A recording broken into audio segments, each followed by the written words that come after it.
Yield back. Gentleman yields back. Ms. Stansbury is recognized for 5 minutes. Thank you, Mr. Chairman. I want to thank all of our witnesses for being here today.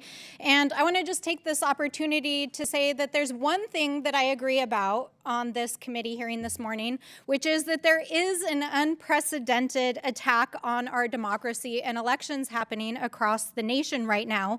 But it's not as our friends across the aisle would have us believe in this hearing this morning. In fact, the greatest threat to our democracy right now is the systematic erosion of voting rights across the United States.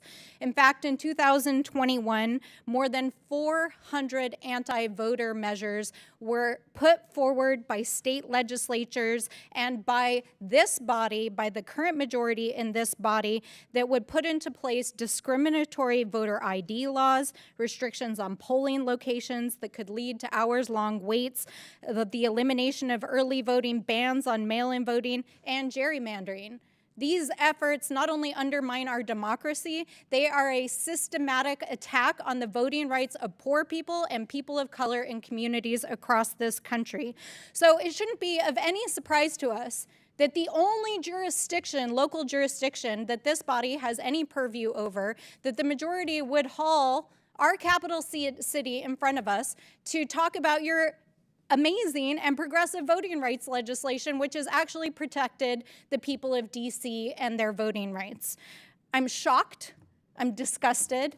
The bill that's being talked about this morning would continue that systematic erosion at the federal level and contribute to the disenfranchisement, not only of the people in this city, but in communities across the country that have historically been disenfranchised generation after generation.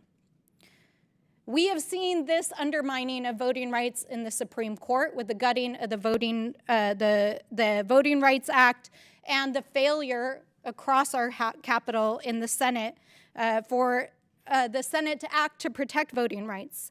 Luckily, here in the House, we have a strong group of Democrats who have been fighting to protect the voting rights of the people of this country and to carry forth the vision of Dr. Martin Luther King and, of course, the great John Lewis and the rights that they voted for, that they marched for across our communities.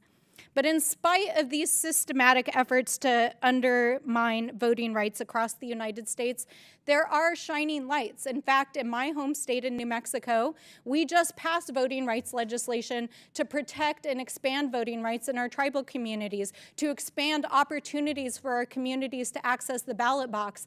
And one of those shining lights is actually the capital city, Washington, D.C., which has some of the most important and progressive voting rights laws on the books. And I want to thank Ms. Evans for your work and the work of your folks who are making sure that the people of DC have access to the voting, to the ballot box here in this city.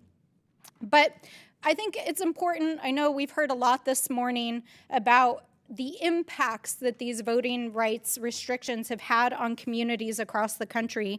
But it's also important to talk about the things that we can do at the local level, whether that's in Washington, D.C., in states or tribal communities like mine.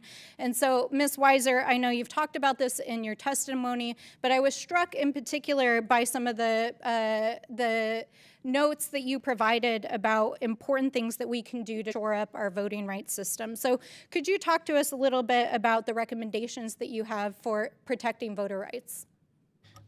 Thank you very much for the question.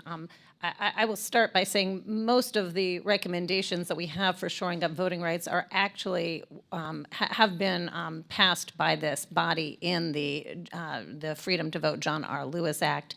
They include policies to modernize voter registration, make it secure and accessible for everyone, automatic voter registration, online registration, same-day registration.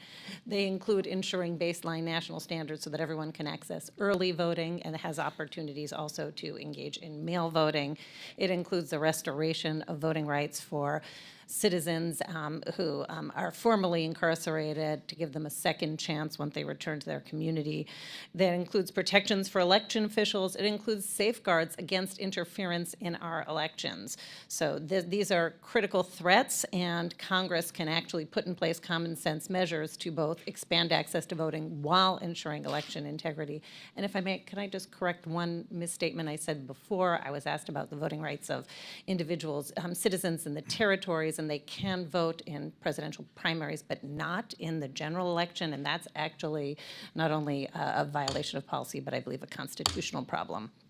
Thank you. And I'll just conclude by saying that it should be no surprise that the party of the big lie on January 6th is hauling our capital city in front of this body The gentlelady's time is further expired. undermine a population that is already disenfranchised and that has The already gentlelady's time had their voting The rights. gentlelady's time is expired. The gentlelady's time is expired. The gentleman from North Dakota is recognized for 5 minutes. That we address the voting right. The gentlelady's time is expired. The gentlelady's time has expired. The gentleman from North Dakota is recognized for 5 minutes.